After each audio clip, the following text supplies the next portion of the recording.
नमस्कार, मी Neha. Deshonnati news bulletin मध्ये आपलं स्वागत आहे. जाणून घ्या आतापर्यंतच्या ठळक घडामोडी. काँग्रेसने कंगना रणावत यांच्यावर केलेल्या टीकेनंतर खासदार नवनीत राणा आक्रमक.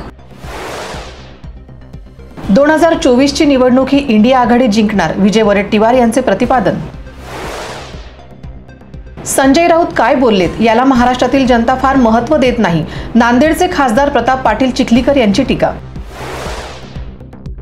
खामगाव येथील MIDC ॲग्रो इंडस्ट्रीजला लागली भीषण आग, आगीचे कारण अद्याप अस्पष्ट. नांदेडात आज खासदार प्रताप पाटील चिखलीकर यांच्या प्रचारार्थ महिला मेळावा संपन्न.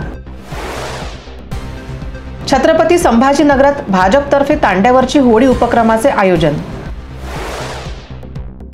अरविंद केजरीवाल यांच्या अटकेच्या कारवाई विरोधात इंडिया आघाडीच्या नेत्यांचे एकत्र आंदोलन, आम आदमी पार्टीच्या मुंबई अध्यक्षा प्रीती शर्मा मेनन यांची माहिती.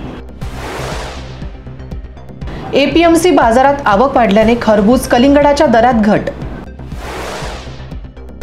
अजित पवारांच्या विरोधात अवमान याचिका दाखल होऊ शकते, त्यांच्या 5 वकिलांना हे समजत नसेल तर गंभीर आहे, आमदार जितेंद्र आव्हाड यांची प्रतिक्रिया. आगामी लोकसभा निवडणुकीच्या अनुषंगाने आज नांदेडमध्ये वंचित बहुजन आघाडीची बैठक संपन्न. याचबरोबर हे बातमीपत्र संपलं. पुन्हा भेटूया नवीन घडामोडींसोबत. नमस्कार. ठळक घडामोडींसाठी देशोन्नती न्यूज चॅनलला सबस्क्राइब करा आणि बेल आयकॉन प्रेस करा.